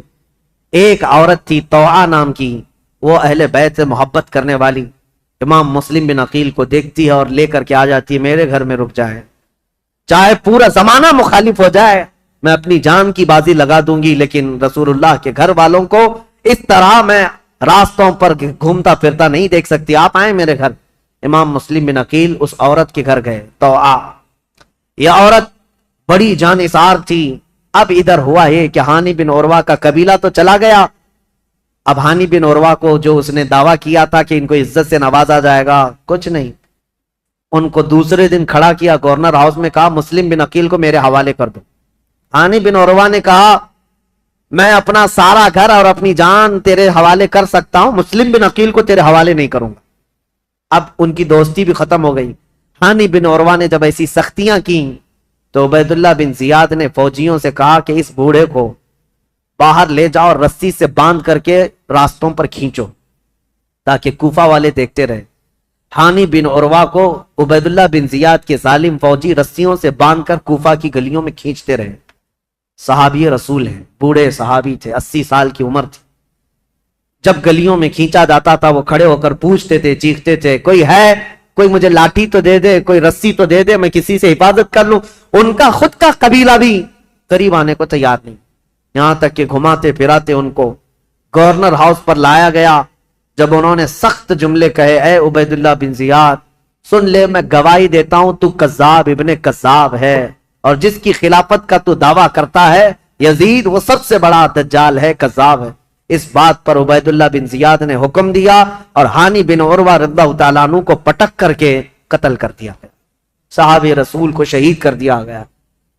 میرے عزیزوں، یہاں سے کوفہ میں جو اہل بیت اطہار کے جانثاروں کی شہادت شروع ہوئی، اس میں پہلے ہانی بن عروہ تھے اور اس کے بعد وہ مسلم بن اوسجہ اسدی جو محب اہل بیت تھے، ان کا قتل ہوا. پھر آپ ڈھونڈنے کے لیے بھیجا کہ جہاں کہیں مسلم بن عقیل ہیں ان کو ڈھونڈ کر کے لاؤ. یہ حالات ہوتے رہے اور طوعا نام کی عورت کے گھر مسلم بن عقیل تھے. اتفاق ایسا کہ اس طوعا نامی عورت کا جو بیٹا تھا محمد بن اشعث، وہ ابن زیاد کے درباری تھا، فوجی تھا. اور اس کو خبر ملی تو ابن زیاد سے آ کر کے کہا میری ماں نے پناہ دے رکھی ہے مسلم بن عقیل کو، لیکن میری ماں بہت ڈھیٹ ہے، مانے گی نہیں، وہ مجھ سے بھی لڑ جائے گی، مسلم بن عقیل کو حوالے نہیں کریں. تو کیا کیا جائے؟ ابن زیاد نے پوچھا تو اس نے کہا بیٹے نے میرے ساتھ 10 فوجیوں کو بھیجو، کسی نہ کسی طرح گرفتار کر کے لاؤں گا. تو 10 فوجیوں کو یا 12 فوجیوں کو لے کر یہ محمد بن اشعث آیا اور اپنی ماں سے آ کر کہا کہ ماں تو ایک مجرم کو پناہ دی ہے، ماں تو نے ایک غدار کو اور دھوکے باز کو اور خلافت کے باغی کو پناہ دیا ہے، تجھے پتہ نہیں انجام کیا ہے. تو آپ باہر نکلی اور کہا مجھے افسوس ہے اس دن پر جس دن میں نے تجھے دودھ پلایا تھا، اس دن پر مجھے افسوس ہے، اور تو کہتا ہے میں نے باغی کو پناہ دی ہے. نہیں، در حقیقت میں نے رسول اللہ کے گھر کو اپنے گھر میں بسایا ہے، میں نے رسول اللہ کے گھر کو اپنے گھر میں بسایا ہے. مسلم بن عقیل تیرے حوالے نہیں ہوں گے. اپنے بیٹے سے وہ لڑ گئی. اب یہ 12 لوگ امام مسلم بن عقیل کو پکڑنے آئے تو پہلی مرتبہ امام مسلم بن عقیل کو تلوار نکالنی پڑی. کوفہ میں پہلی مرتبہ جب تلوار نکالی تو یہی 10-12 سے آپ کا مقابلہ ہوا. اور یہ 10-12 کیا، یہ حیدر کرار رضی اللہ تعالیٰ عنہ کے گھر کا شعر ہے. مسلم بن عقیل کی تلوار چمکتی تھی اور سامنے وہ بھاگے پھرتے تھے کتوں کی طرح, کوئی پکڑنے کو آتا نہیں تھا. یہاں تک کہ ایک شخص قریب آیا اور امام مسلم بن عقیل پر حملہ کرنے لگا. آپ کا اس کی تلوار منہ پر گری جس سے آپ کا ہونٹ کٹ گیا. امام مسلم بن عقیل کا ہونٹ کٹ گیا. امام مسلم بن عقیل, سخت شدت کی دھوپ ہے اس دن, طوعا نامی خاتون سے کہتے ہیں اے محب اہل بیت, جانثاران اہل بیت کی خاتون, مجھے تھوڑا پانی دے دے, میں پانی پیوں گا اور ان کا کام تمام کروں. خاتون پانی لائی, ایک کھٹورے میں پانی لائی. امام مسلم بن عقیل پانی کے لیے جیسی کھٹوری آگے کرتے ہیں, خون پورا اس پانی میں گرتا. آپ نے پانی پھینک دیا کہ خون کا قطرہ پانی میں مل جائے تو حرام ہے, پانی نہیں پیا جا سکتا, خون پینا حرام ہے. دوسری کھٹوری لائی گئی. آپ جب لبہوں کے قریب لگاتے اس میں بھی خون ٹپکتا تھا. آپ نے وہ پانی بھی چھوڑ دیا, کہا صاف پانی پینا مسلمان کے لیے حلال ہے, خون جس پانی میں مل جائے وہ حرام ہے, میں حرام پانی اخیر وقت نہیں پی سکتا. تیسری مرتبہ لایا گیا, تیسری مرتبہ بھی وہ کھٹوری خون سے لال ہو گئی. آپ نے رکھ دیا اور کہا شاید اب میری زندگی میں دنیا کا پانی نہیں ہے. امام مسلم بن عقیل لڑنے کے لیے پھر باہر آئے تو ان ظالموں نے کیا کہا, محمد بن اشعث وغیرہ نے کہا مسلم ہم تم سے لڑنا نہیں چاہتے, امان دیتے ہیں. ایک شخص اس میں سے کہا میں امان دیتا ہوں, بس بات اتنی ہے کہ تم چلو عبید اللہ بن زیاد کے سامنے, تمہارے آمنے سامنے گفتگو ہو جائے, ہم اتنا ہی کہتے ہیں. جیسے آج بھی آتے ہیں نا پولیس والے, صرف بات کرنا ہے, بات کرنے کے لیے جانا ہے. امام مسلم بن عقیل سے کہا صرف بات کرنے کے لیے چلو. اور اس وقت عربوں میں امان دینے کا مطلب یہ ہوتا ہے کہ پھر جنگ نہیں ہوتی, اور اس کے لیے جس نے امان دیا وہ تلوار اٹھا لیتا. عرب میں یہ دستور تھا. تو امام مسلم بن عقیل نے اپنی تلوار چھوڑ دی, کہا چلو ٹھیک ہے تم نے امان دے دی, میں چلتا ہوں ابن زیاد کے پاس گفتگو کروں گا. جب جانے لگے اور اس وقت جیسے ہی ان کی بگی میں بٹھایا گیا, گھوڑے پر بٹھایا گیا, تو ظالموں نے پیچھے سے ان کے ہاتھ باندھنا شروع کر دیا. امام مسلم بن عقیل کے ہاتھ باندھے. آپ نے پوچھا جب تم نے امان دے دیا اور صرف بات ہی کرنا ہے تو پھر یہ ہاتھ باندھنا کیوں شروع کیا, یہ پہلی غداری ہے تمہاری. کہا نہیں ابن زیاد کے پاس چلو. جب وہاں پہنچے تو آپ کو اس انداز سے نہیں لے جایا گیا جیسے بلایا گیا تھا, کھینچ کر کے بے عزتی کے ساتھ لایا گیا, عبید اللہ بن زیاد کے سامنے لایا گیا. اب یہ جو مکالمہ ہوا ہے, جو گفتگو ہوئی ہے, ابن زیاد نے اب گفتگو شروع کی اور کہا اے مسلم بن عقیل کیا تم یہ فتنہ پروری کر رہے ہو؟ یہاں کے لوگ امن و امان میں تھے, یہاں کے لوگ حسب عادت بہت اچھے مزاج کے تھے, اور تم نے آ کر فتنہ ڈال دیا اور حقیقی خلیفہ کے خلاف بغاوت کیا. امام مسلم بن عقیل نے کہا نہ ہم فتنہ کرنے کے لیے آئے اور نہ یہاں کے لوگ امن و امان میں تھے. ہم کو یہ خبر دی گئی کہ یہاں تیرے باپ کی حکومت ظلم کے ساتھ قائم کی گئی ہے اور ان کے ساتھ کوفہ والوں کے ساتھ ظلم ہوتا تھا. ہم ان کو زمانے رسول کی خلافت یا زمانے رسول کی حالت پر لانے کے لیے اپنا شہر چھوڑ کر آئے ہیں. تو ابن زیاد نے کہا اے مسلم بن عقیل تم کو اتنی فکر ہو گئی, تم تو مدینے میں شراب پینے والے لوگ. مسلم بن عقیل نے مسکرا کر کہا پورا زمانہ گواہ ہے رسول اللہ کا گھرانہ شراب تو دور کی بات, میری کھٹوری میں خون کا قطرہ گرا تھا, میں نے وہ پھینک دیا ہے. شراب کی بات کرتا ہے, شراب تو تجھ جیسا آدمی پیتا ہے اور تیرا امیر پیتا ہے یزید, جو مسلمانوں کی خون پر اپنی کرسی بچھایا ہوا ہے. یہ باتیں سخت ہو گئی امام مسلم بن عقیل کی اور ابن زیاد کی. ابن زیاد نے کہا کہ مسلم ابھی تمہارے پاس وقت ہے کہ تم یزید کی امارت اور اس کی خلافت کو تسلیم کر لو تو ہمارے درمیان بات بن جائے گی. ابن زیاد نے جیسے ہی کہا, مسلم بن عقیل نے کہا تو ہم سے اس بات کا وعدہ لینا چاہ رہا ہے جو قیامت تک ہونے والا نہیں ہے, جو قیامت تک ہونے والا نہیں ہے, اور ہماری زندگیاں کیا ہماری نسلیں ختم ہو جائیں گی, لیکن جس بات پر تو عہد لینا چاہتا ہے وہ ممکن نہیں ہے. ابن زیاد نے تلوار نکالی اور کہا اگر وہ ممکن نہیں ہے تو پھر میری تلوار سے تمہارا مقابلہ ممکن ہے.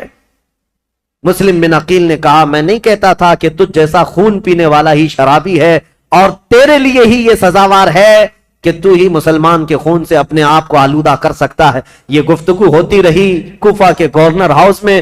عبید اللہ بن زیاد نے امام مسلم بن عقیل کو پیچھے ہاتھ باندھ کر اوپر چھت پر لے جانے کا حکم دیا.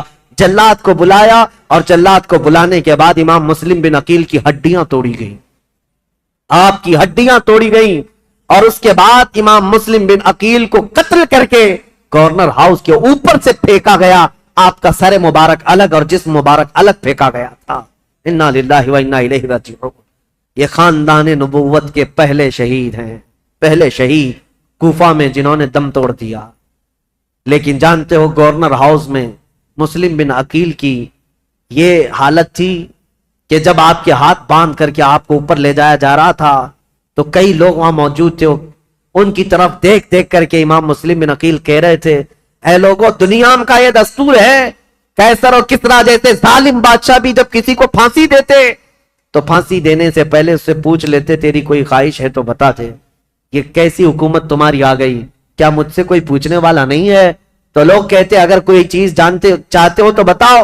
امام مسلم بن عقیل یہ کہہ رہے تھے، میں یہ نہیں چاہتا کہ میرے بچوں کی دیکھ بھال ہو، میں یہ نہیں چاہتا کہ میرے گھر بار میری جائیداد کا خیال ہو، میں یہ بھی نہیں چاہتا کہ میرے بعد میری خبر مدینے پہنچائی جائے، بس اتنی خواہش ہے میری موت سے پہلے حسین ابن علی کو یہ پیغام پہنچا دو کہ وہ کوفہ جیسے بددیانت شہر میں کبھی نہ آئے، میرا یہ پیغام پہنچا دو کہ وہ اس شہر میں نہ آنے پائیں، اس لیے کہ اس نواز رسول کے ساتھ اگر ایسا ہوا جیسا میرے ساتھ ہو رہا ہے تو قیامت کے دن میں ان کو کیا منہ دکھاؤں گا۔ حسین اگر مجھ سے یہ پوچھے کہ اے مسلم تمہارے خط کی وجہ سے میں آیا تھا اور میرے ساتھ کوفہ والوں نے کیا کیا، اگر حسین ابن علی مجھ سے یہ پوچھ لیں تو میں کیا جواب دوں گا، اس لیے کہ اب تک میں 2 خط لکھ چکا ہوں کہ کوفہ کے حالات بڑے اچھے ہیں، اس لیے اے لوگوں میرا یہ پیغام پہنچا دو حسین ابن علی کوفہ کی طرف نہ آئیں۔ کوفہ کے گورنر ہاؤس میں بیٹھے ہوئے لوگ پھٹا مار کر ہنسنے لگے اور کہا، مسلم بن عقیل تمہاری یہ خواہش پوری نہیں کی جائے گی اور نہ ہی یہ پیغام حسین تک پہنچایا جائے گا، جاؤ تم پھانسی کے پھندے پر، اگر حسین آتے ہیں تو انہیں بھی اسی طرح کا مزہ چکھایا جائے گا۔ امام مسلم بن عقیل کی شہادت ہو گئی، اور جیسے ہی ان کی شہادت ہوئی میرے عزیزوں، ہانی بن عروہ جو ان کے جانثار تھے، ان کے محب تھے، ان کا قتل ہوا، مسلم بن اوسجہ کا قتل ہوا، اب مسلم بن عقیل کا قتل ہوا۔ اتنا ہی نہیں کہ گورنر ہاؤس سے ان کی لاش پھینکی گئی تھی، ہڈیاں توڑی گئی تھی، اتنا ہی نہیں، مجھے بتانے میں درد محسوس ہوتا ہے، رونگٹے کھڑے ہو جاتے ہیں۔ مسلم بن عقیل کی لاش کو گورنر ہاؤس پر لٹکایا گیا۔ کوفہ والے دیکھتے رہو، جو بغاوت کرے گا اس کا انجام یہی ہوگا، جو ہمارے امیر کے خلاف کھڑا ہوگا اس کے ساتھ ہم یہی برتاؤ کریں گے۔ میں یہ کہتا ہوں اے مسلمانوں، اس واقعے کو بار بار یاد کرنا، موب لنچنگ یہ آج کی تاریخ نہیں ہے، کوفہ والوں نے بہت پہلے شروع کر رکھا تھا۔ آج کے یہ کتے بھیڑیے جب کسی مسلمان پر حملہ آور ہوتے ہیں اور مار مار کر کے گوشت کے نام پر، گائے کے گوشت کے نام پر، پتہ نہیں کس کس چیز کے نام پر، کیا ہمارے ملک میں یہ حالات نہیں ہوتے؟ پہلو خان، جنید خان، پتہ نہیں کتنے ایسے نوجوانوں کو بے گناہ مار دیا گیا موب لنچنگ کے ذریعے، اور کبھی کسی کو گرفتار کر کے زبردستی ان کو مار کر کے یہ کہا جائے بولو ہمارے بھگوان کا نام۔ یہ سب جو حالات ہوئے، اور پھر یہ کتے ظالم کرتے کیا ہیں، ویڈیو بنا کر کے اس کو وائرل کریں، اور مسلمان بھی شیئر کرتے، فارورڈ کرتے رہتے ہیں، اور یہ ان کا مقصد یہ ہے کہ تمہارے دلوں میں دہشت پیدا کی جائے، ارے ان کے ساتھ اگر ایسا کیا جائے تو ایسا کر دیں گے، ویسا کر دیں، پھر ہوگا کیا؟ ٹوپی چھپا کر گھومو، داڑھی چلا کر گھومو۔ نہیں، ہم تو سیکولر لوگ ہیں، ہم تو سیکولر لوگ ہیں، کہیں سے ہمیں مسلمان دکھنا نہیں ہے، نام بھی ایسا رکھو کہ کوئی پہچان نہ سکے۔ یہ تمہاری حالتیں اسی دہشت کی وجہ سے آنے لگ گئی۔ میرے عزیزو، یہ نئی باتیں نہیں ہمارے ملک کے لیے یا ہماری تاریخ میں۔ ہمارے کسی بچے کو گرفتار کر کے موب لنچنگ کرنا، کتے اور بھیڑیے اس پر حملہ آور ہو جائیں، ایک نہتے کو مار کر لٹکا دینا، یہ آج کی بات نہیں۔ تمہیں پتا ہے، میں رک کر کے تھوڑی سی اور تاریخ بتا دوں۔ عبداللہ بن زبیر، تاریخ اگر آگے بیان ہوتی تو انشاءاللہ ان کا بھی دور آتا یزید کے بعد۔ عبداللہ بن زبیر جو مکہ میں تھے، یہ کون ہے عبداللہ بن زبیر؟ یہ حضرت ابو بکر صدیق کے نواسے، ان کی ماں اسما بنت ابو بکر اور باپ زبیر بن عوام، رسول اللہ کے عشرہ مبشرہ صحابہ میں سے، ان کے بیٹے، ماں صدیق اکبر کی بیٹی اور باپ رسول اللہ کی پھوپھی کے بیٹے، یہ عبداللہ بن زبیر۔ ان کے ساتھ جو ہوا تھا پتہ ہے، یزید کے دور کا ہی ایک گورنر حجاج بن یوسف عبداللہ بن زبیر سے مکہ میں 40 دن تک لڑا تھا، جس کی لڑائی کی وجہ سے خانہ کعبہ کا غلاف جل گیا تھا اور حجر اسود کو نقصان پہنچا تھا، اور وہ جنتی دمبا جو حضرت اسماعیل علیہ السلام کے قربانی کے وقت جنت سے لایا گیا تھا، وہ دمبے کا جو اس کے سینگ تھے، جو نشانیاں تھی وہ جل گئی تھی، ختم ہو گئی تھی۔ اتنے بڑے واقعات پیش آئے عبداللہ بن زبیر کے زمانے میں، اور ہوا کیا تھا پتا ہے؟ وہ تھک ہار کر کے گھر کے اندر آئے۔ اسما بنت ابو بکر اس وقت ان کی عمر 90 سال کے قریب تھی، تقریباً 90 سال کے قریب کی عمر ہے حضرت اسما کی، یا 80 سال کی عمر ہے۔ بیٹا جب تھک کر آیا تو اسما بنت ابو بکر اٹھاتی ہیں اور کہتی ہیں، بیٹا شیروں کو یہ زیب نہیں دیتا کہ وہ جھوپڑی کے سائے میں بیٹھے، تو بوڑھی ماں کی فکر نہ کر، دین اسلام کی فکر کر۔ بیٹے کو بھیج دیا اور بیٹا شہید ہو گیا تھا۔ عبداللہ بن زبیر قتل ہو گئے تھے۔ آپ کو ایسا لگ رہا ہوگا کربلا کے واقعات میں بیچ میں کہاں سے آئے؟ یہ اس لیے بتا رہا ہوں، ماب لنچنگ کا دور اور ماب لنچنگ جو ہو رہی ہے اس کے متعلق کہہ رہا ہوں۔ عبداللہ بن زبیر کو قتل تو کیا حجاج بن یوسف نے، لیکن جانتے ہو ان کی لاش کو 40 دن تک ایک کھمبے پر باندھ کر لٹکایا گیا تھا، 40 دن تک لٹکایا گیا تھا، اور تاریخ میں موجود ہے۔ لیکن وہ پورا جسم 40 دن تک تر و تازہ تھا، ہر دن خون کا قطرہ ٹپکتا تھا اور جسم اسی طرح تر و تازہ تھا، نہ جسم میں کوئی سڑن، کوئی بدبو، نہ ہی بوسیدگی، کچھ نہیں۔ اب جو بات کہنے کی ہے امپورٹنٹ وہ یہ ہے، بوڑھی ماں اسما بنت ابو بکر روزانہ لاٹھی پکڑ کر آتی تھی، ہر دن اپنے بیٹے کو دیکھتی تھی اور گھر جاتی تھی۔ لاش لٹکی ہوئی ہے اور ماں روزانہ دیکھتی تھی اور گھر جاتی تھی۔ 40 دن گزرنے کو آئے، تب اسما بنت ابو بکر نے کیا کہا تھا پتا ہے؟ اپنی لاٹھی پکڑ کر کے کہا تھا، 80-90 سال کی خاتون، اے مکہ والو، اس دولہے کا سواری سے اترنے کا وقت کب آئے گا؟ کیا ابھی وہ وقت نہیں آیا کہ یہ دولہا اپنی سواری سے اتر جائے؟ بیٹے کی لاش کھمبے سے لٹکی ہوئی ہے، لیکن ماں اس وقت تک ہمت نہیں ہارتی، لوگوں سے کہتی ہے میرا بیٹا دولہا ہے اور سواری پر سوار ہے۔ پھر 40 دن کے بعد ان کی لاش کو لا کر دفن کیا گیا تھا۔ یہ باتیں اس لیے میں عرض کر رہا ہوں کہ تمہارے جذبے جوان رہیں۔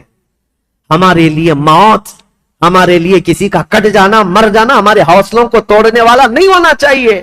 اسی لیے اکثر میں تقریروں میں کہتا ہوں، ان ظالم بھیڑیوں سے اور کتوں سے یہ بتاؤ، اگر میری گردن کل کو کاٹ دی جاتی ہے، مجھے پھانسی پر چڑھایا جاتا ہے، یہ ہرگز مت سمجھنا کہ تم نے اسلام کو ختم کر دیا یا اسلام کا نقصان پہنچا دیا یا مسلمانوں کو ختم کر دیا، ہرگز نہیں۔ ہمارا تو یہ ماننا ہے اسلام زندہ ہوتا ہے ہر کربلا کے بعد۔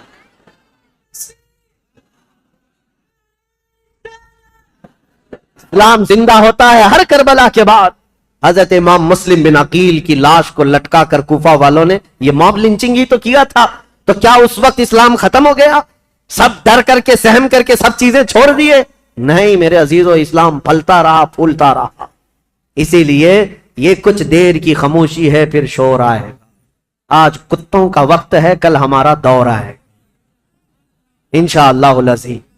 امام مسلم بن عقیل کی شہادت کے بعد جو ہولناک مناظر پیش آئے کوفہ کی سرزمین پر، وہ بیان سے باہر ہیں میرے عزیزو۔ اب میں رلانے کے لیے بیان نہیں کرتا، لیکن غم ہمارا قدرتی ہے، غم ہمارا فطرتی ہے، آ جاتا ہے۔ میں تو بیان اس لیے کرتا ہوں کہ ہمارے بچے جوان رہیں اور بوڑھے بھی جوان رہیں۔ کربلا کی داستان سن کر ڈر کر کے، سہم کر کے، حالات سے سمجھوتا کرنے والی باتیں نہ کریں، بلکہ ہمیشہ ایک بات یاد رکھیں، تلوے چاٹنے والوں کی تاریخ نہیں لکھی جاتی، باطل سے ٹکرانے والوں کی تاریخ لکھی جاتی ہے۔ یہ کوئی کمال کی بات نہیں، آج جو حکومت میں ہے اس کے تلوے چاٹیں، اس کی جوتیاں اٹھائیں۔ یہ چڑھتے سورج کو پوجا کرنے والے لوگ ہر زمانے میں آتے رہیں گے، ان کا نام و نشان نہیں ہوتا۔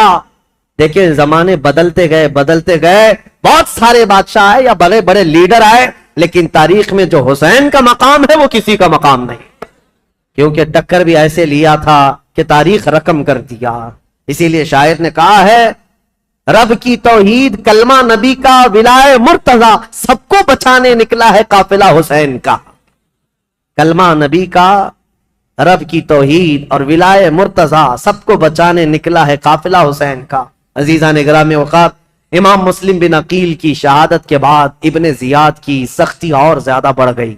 یہ وہ حرام الدہر شخص تھا جس کے متعلق صحابہ بھی کہتے تھے کہ ابن دجانہ، اس کو ابن مرجانہ کہا جاتا تھا، ایک ایسی عورت کا بیٹا جس کو زانیہ کہا جاتا.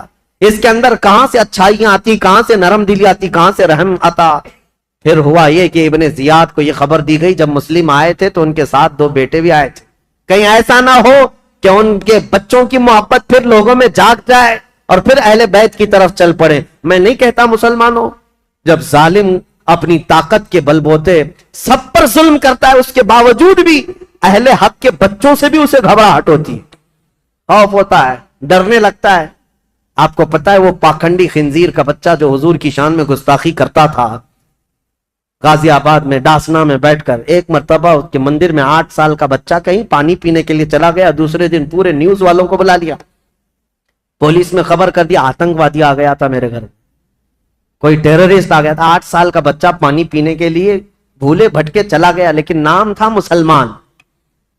تو ہم یہ کہتے ہیں میرے عزیزو، یہ جو ڈراؤنا خواب ہے، تمہارے پاس ساری طاقت، ساری قوت، سارا عہدہ، سارا ڈپارٹمنٹ، سب کچھ ہے، لیکن پھر بھی دیکھو اہل حق کا 8 سالہ بچہ بھی تمہیں بم لگتا ہے.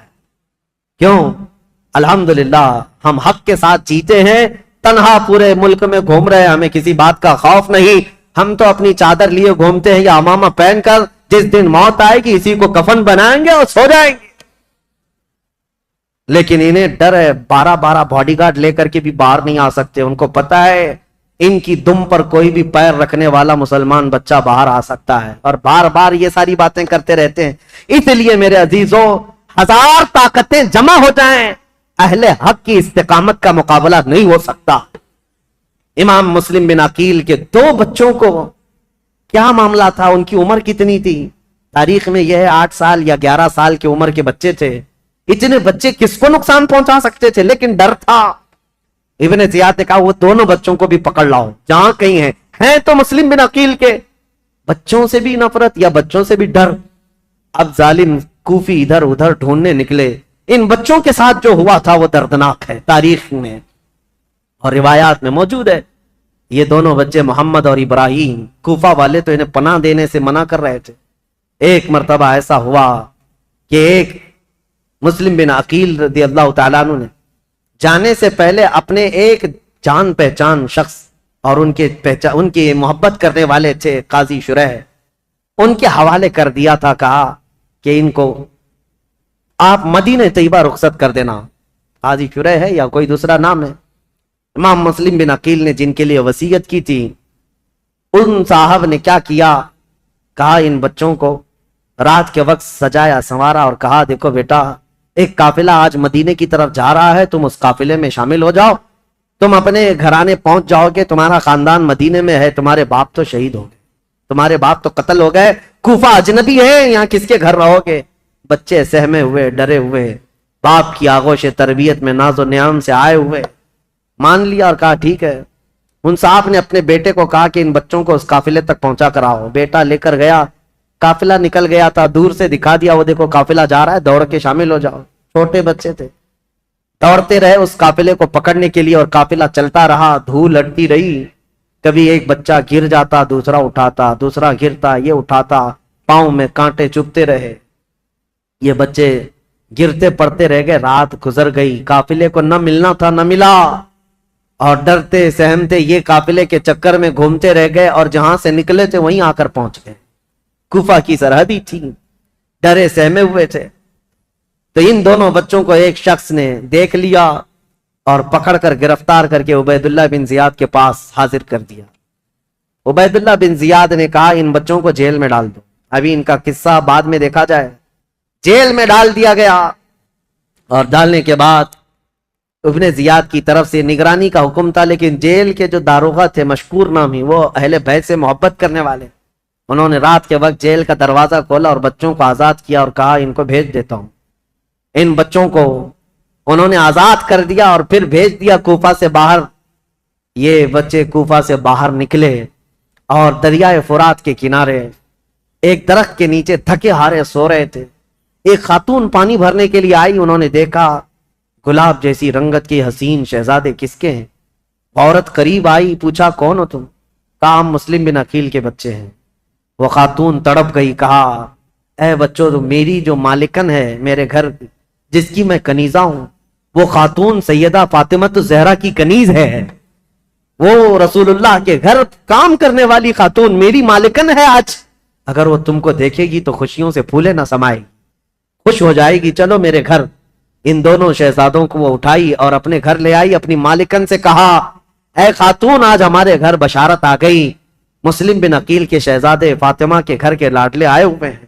وہ خاتون دیکھتی ہے، وہ تو خوشیوں میں وجد کرنے لگتی ہے، میرا گھر آج بہاروں سے بھر گیا، میں رسول اللہ کے خاندان کو اپنے گھر کب لا سکتی تھی، آج میری قسمت جاگ گئی. بچوں کو نہلایا دھلایا اور انہیں گرم کھلایا اور کہا بچوں تمہیں کسی بات کی فکر نہیں، تم میرے گھر آرام کرو، جب مناسب ہوگا میں تمہیں خود لے جا کر مدینے چھوڑ آؤں گی. اس خاتون کی بے پناہ محبت تھی ان شہزادوں سے. لیکن تاریخ میں ایک عجیب اتفاق رہا ہے، شیطان کے گھر کبھی ولی اور کبھی ولی کے گھر شیطان. یہ رشتے دیکھنے کو ملے ہیں اس محب اہل بیت خاتون کے گھر. اس کا جو شوہر تھا حارث نام کا، یہ بدبخت لالچی آدمی تھا، یہ دن بھر عبید اللہ بن زیاد کا دیا ہوا انعام کا لالچ لے کر گھوم رہا تھا. لوگ جگہ جگہ گلیوں میں یہ بات مشہور ہو چکی تھی کہ عبید اللہ بن زیاد نے جن 2 بچوں کو گرفتار کر کے جیل میں رکھا تھا اور داروغہ نے ان جیل کے دروازوں کو کھول کر بچوں کو آزاد کر دیا، بچے بھاگ گئے. لیکن ہوا کیا، ابن زیاد نے داروغہ کو بلایا، مشکور کو پوچھا کیا کیا، کہا میں نے بچوں کو چھوڑ دیا. کہا کیوں چھوڑ دیا، کہا اس لیے چھوڑ دیا کہ کل قیامت کے دن اگر میرا نام دوزخیوں کے درمیان آ جائے تو رسول اللہ کی بارگاہ میں یہ عرض کروں گا اے اللہ کے نبی میں تمہارے شہزادوں کو جیل سے چھوڑا تھا، آج مجھے جہنم سے آزادی مل جائے، میں تو اس تمنا کو لے کر آزاد کیا.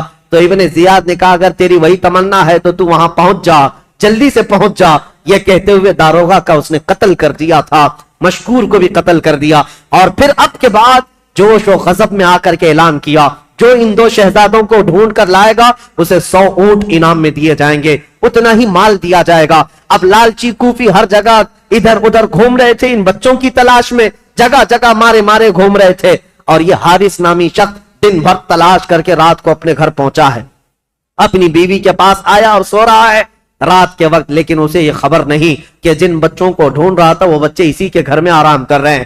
خاتون تو جانثاران اہل بیت میں سے تھی، محبان اہل بیت میں سے تھی. اس خاتون نے تو حق ادا کیا تھا محبت اہل بیت کا، بچوں کو کھلایا پلایا اور سلایا. بچے نرم و نازک بستر پر سوئے تھے. رات کو ان دونوں شہزادوں نے خواب دیکھا. حضرت محمد جو بڑے صاحبزادے تھے، ابراہیم جو چھوٹے صاحبزادے تھے، خواب میں دیکھا اپنے باپ کو.